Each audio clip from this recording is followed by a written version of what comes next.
7 Stories by Robert Gordon Anderson. Chapter 9. Dr. Philemon Pipp, the Patent Medicine Man. Uncle Roger lived in town quite a distance from the home of the 3 happy children. When they walked, Marmaduke's short legs took 1 whole hour to reach it. Jehosophat's 45 minutes, though the toyman's long shanks could cover the ground in 15. But then he could go ever so fast. However, they usually rode, and horses can always go faster than men. Even old Methuselah could trot there in 12, and he was spavined and a little wind broke, while Teddy and Hal, who were young and frisky, could get there as quick as a wink. On this particular day, Uncle Roger and Aunt Mehitable had a family party. It was a fine one, you may be sure, but we are not going to tell you about it when something even more interesting happened that night. At 8:30, the last horn sounded and the party was over. Mother and Hepzebiah climbed in the surrey, and with them 2 great aunts, Sophronisba and Abigail. Aunt Franny weighed more than 300 pounds, but Aunt Abby only 100, and they were planning to visit the White House with the green blinds by the side of the road for a week, they said. But the boys heard Father whisper to Mother as he piled their baggage under the tailboard, "From the size of those bags, it looks like a year and a day." The boys wondered what that extra day could ever be for. Probably to move all that baggage. Now Teddy, the buckskin horse, was hitched to the surrey, and in the shafts of the buggy stood Hal, the red roan. And that night the boys particularly wanted to ride behind Teddy. They liked to watch the black stripe that ran down his yellow back skim ahead of them over the road just like a snake.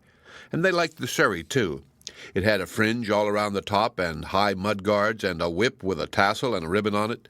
But now that the great aunts were in, Aunt Abby's side rose way up in the air, and she was so light, but Aunt Franny's sank down until the steel springs of the carriage groaned and scrunched on the axles. The surrey looked like a boat when all the passengers rushed to one side to see who was fallen over. There was no room for the boys, so they had to climb in the buggy. But after all, the toyman was to drive, and that quite made up for it.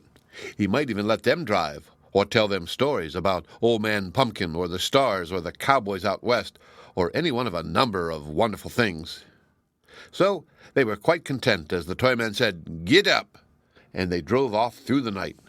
They had gone but a short distance when they saw a light. It was different from all the lights in the houses and the street lamps on the corners, which shone steadily and all the while. This one flickered and flared like a fire in the wind, and it smoked rather badly, too. Jehosophat and Marmaduke tried to guess what it was, but neither was right. When they reached the corner of the street and got out of the buggy, they saw a lot of boys, big boys and little boys and men, too, crowding around a wagon. The horses which had brought it there were tied to a hitching post a little way off, and a man stood in the back by the tailboard. The light which they had seen from afar shone over his head, a strange sort of torch, and was fed with oil by a little metal pan with a tube running to it. And it flickered oddly up and down and from side to side, throwing funny shadows on the man, who looked queer enough himself.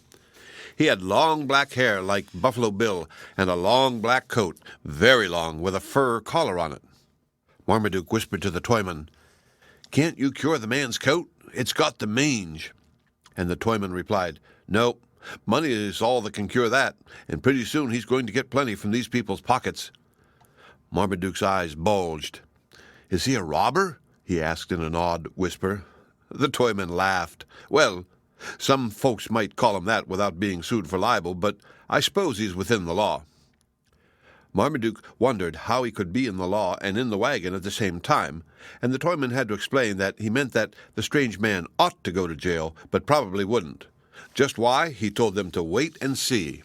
But oh, we forgot what was most important. On the man's head was a tall silk hat. It looked as if it needed the mange cure quite as much as did the fur collar of his coat, and it was tipped on the side of his head like a crazy old mill Marmaduke had once seen that was about to fall in the river. Behind the man was spread a banner with the man's name on it, Dr. Philemon Pipp, and a big chart like those the teachers used in school. "Whew!" whistled Jehosophat. "Look at that old bag of bones." For on that chart was a big picture of a skeleton, and by the side of the skeleton other pictures of a man with his skin taken off, which showed his bones and his muscles and all his insides, very prettily painted in blue and yellow and red. That wasn't all there was on that wonderful wagon. Behind the chart they saw lots of bottles filled with nice black juice. It looked like licorice water, and it made anyone's mouth water just to look at it. But the man Dr. Philemon Pip was talking, and as he talked, he made queer gestures with his arms, as if he wanted to scoop up all the people, or something the people had, into his wagon.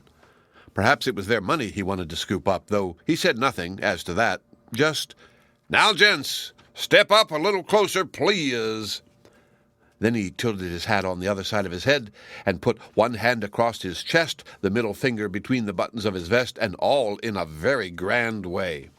"Tonight," he went on, "for your entertainment, I will offer this distinguished audience a marvelous program, an extraordinary exhibition of tricks and sleight of hand, miracles such as never before were performed by human hands. Now, watch, ladies, and keep your eyes peeled, gents, and maybe you can learn the secret." Then he had to stop for a minute, for the small boys were climbing on the hubs of the wheels. "Here, young man," he shouted. "Have you all forgot your manners? Do not further disturb my discourse." Of course, Jehosophat and Marmaduke couldn't understand all these magnificent words, but they sounded quite splendid. No wonder the hat was so big when it had to cover a head with such long words inside. Now Dr. Philemon Pip had turned to the crowd. "Have any of you gents got a quarter?" "Thank you, sir," he said to a man who handed him the money. Then he took the silver quarter and asked a little boy to step up on the wagon. Jehosophat wished he had been asked so that he could have learned the wonderful trick. And now Dr. Pip showed the coin to the little boy. "You see it, young man?" he asked. Yes, sir," said the little boy, all excitement. But the man was wiggling his hand through the air, saying, "Now you see it, and now you don't." And presto, he took that very same quarter which had been in his hand out of, where do you think? Why, right out of the boy's mouth. That wasn't all either, for next minute he took it out of his cap, then out of his ears. There had been one quarter before. Now in his hand there were 5 shiny quarters. It was a wonderful trick. But now the strange man, Dr. Philemon Pip, was speaking again. "Now that y'all understand the trick," he declared, "I will perform another for your entertainment." The funny thing about it was that no one understood it at all, except the toyman. "Do you really?" the boys asked him, and he replied, "Pshaw! That's easy, but watch, Sonny, and you'll see what he'll try next." Meanwhile, the man had taken off his tall silk hat. "You see this hat, ladies and gents? Just a simple piece of headwear that has seen many suns and rains, no false bottom or top." And he tapped the hat to show them it was just an ordinary hat. Still, Marmaduke thought it was very much out of the ordinary. Never had he seen such a grand one, not even on Deacon Smithers. "Now, peel your eyes. Careful. Watch closely. Everybody ready? Presto, changeo, and here we are." And believe it or not as you may, out of that hat he drew a white rabbit, a real, live white rabbit. He held it up by its ears for all to see. And again he said, "Now that y'all understand this simple little trick, I will—" And again, of course, no one understood how to do it but the toyman. However, they just had to listen, for it was a wonderful speech. "Ladies and gents, and fellow citizens of—" The strange man paused, coughed, then leaned down to his helper. "What's the name of this burg, Jake?" he whispered to him. Yes, fellow citizens of the glorious city of 5 Corners." And Jehosophat whispered to the toyman, "How does he know it's so glorious when he can't even remember its name?" The toyman chuckled and replied, "Oh, he's a remarkable man, the doctor, a very remarkable man, but listen, boy, listen, you'll never hear the like again." So, of course, they listened with all their ears and their eyes and their mouths, too. "I will introduce to you," went on the grand speech, "the famous Indian." Yes, that's just what he said. "The famous Indian chief afraid of a rat. Come on, chief, don't scare the ladies, and don't scalp the little boys so long as they're good." Then up on that wagon stepped a big Indian with moccasins on his feet, and a dress of deerskin with beads embroidered on it, and a headdress of many feathers and many colors, too. He opened his mouth wide, and said something that sounded like a speech, and yet like a song. Gingle, gingle, gingle, tonkatin, tonkatin, tonkatin, gigrigo, all a man a listen. Now that's what the Red Indian with all the feathers said, and it sounded very impressive. As it was so hard for anyone who didn't know the real Indian language to understand, the man with the long hair and tall silk hat, this wise Dr. Philemon Pipp, explained it. The noble red man, the last of his tribe, chief afraid of a rat, said he is a great medicine man. He says that from his native soil he has distilled a wonderful medicine that works like magic. Then, wetting his lips, he leaned over and picked up one of the big bottles that was full of black juice like the water the children used to make from licorice sticks. If you all have a pain or an ache, a misery in your back, if you suffer from the stomach ache or the toothache or an ache in the head, if your feet burn and blister, if your tongue ever feels thick, if you feel a little inclined to dizziness, in fact, if you have any ache or trouble in the world, this medicine will cure you, will bring instant relief. Then he took another bottle and said more. One bottle of this medicine is worth $5. Who would not give a paltry $5 for to be cured of the miseries? But, ladies and gents, because I was once born in your beautiful city, I will sell... Why, he even forgot its name, whispered Jehosophat. Shush, whispered the toy man right back at him. Don't give him away. But instead of Jehosophat giving him away, it seemed Dr. Pipp was going to give something away himself, for he was saying in his speech, Because I was once born in your beautiful city, I will give away for this night only a whole bottle of this magic medicine for the trifling sum of 50 cents. That was very generous, thought the boys, and they said so to the toyman again. But again he told them to wait and see, and then Dr. Philemon Pipp turned to the crowd of men and boys and hollered real loud like the minister at camp meeting, Who'll be the first to be cured? Who'll be the first to be happy again? And one by one, the silly people went down in their pockets and brought up their 50-cent pieces and handed them up to the man on the wagon. You see, every one must have had at least one of the kinds of pains and aches that Dr. Pipp talked about, for he mentioned every one in the world. Marmaduke thought that black medicine would be fine for the toyman. Toyman, he said, buy a bottle and it'll cure you of that bad rheumatism. No, replied the toyman, that won't cure even chilblains. That old codger's not telling the truth, and the people are fools to believe him.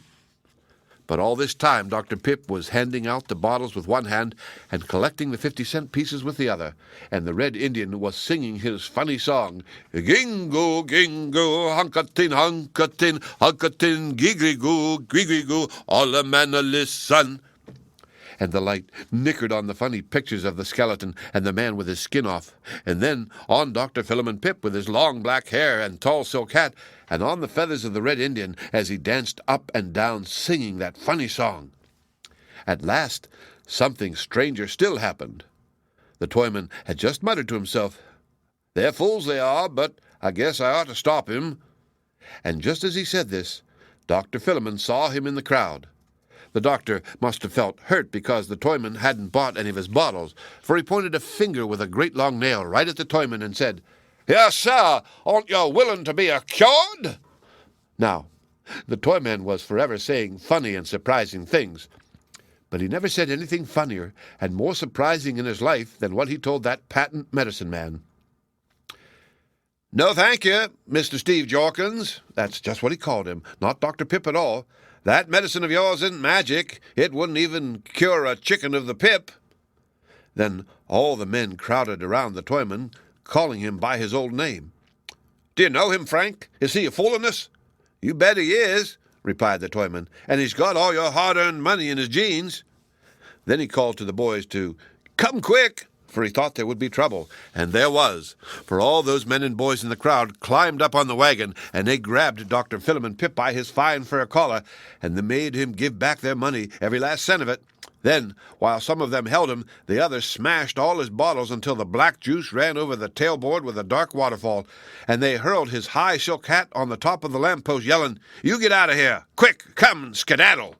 And since, in his fright, he didn't skedaddle fast enough to suit him, they threw beets and all sorts of vegetables at him, vegetables that had been ripe a very long time. So at last the tall doctor, with his fine fur collar, but without his silk hat, hitched up his horses with trembling fingers, and he and his helper Jake and the Red Indian drove out of town lickety-split. You could hear the wagon wheels rattling away long after he turned the corner. Then the toyman clucked to Hal, and they drove off too. "How do you know him?" Jehosophat asked after they had trotted a little way. "Oh, I used to know him out west. He didn't remember me, but I did him. I bought one of his bottles once." "Is he a robber?"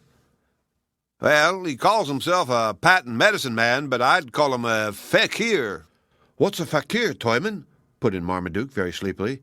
"Oh, a man who pretends to be something he isn't, and who sells folks something that's no good and takes all their money for nothing. But," and he laughed, "some folks like to be fooled." "It's too bad," sighed Marmaduke. "What's too bad, sonny?" "Why, to smash all those big bottles and waste all that lovely licorice water." But he soon forgot all about the bottles and the licorice water, and the bad Dr. Pip with the tall hat and the fur collar, and the Red Indian too, for, as they rode along by the river, the moon was up, and seemed to be riding along with them, never getting ahead or behind, just keeping even with Hal the red roan. And Marmaduke loved to go riding or walking with a great yellow moon. Besides, the toyman told them a story, as he had promised, and a nice one it was, so the little boy fell asleep. But I wouldn't say that they never dreamed about that fur collar and the tall hat and the Indian and all those bottles. It's just possible that they did. The end of Chapter 9.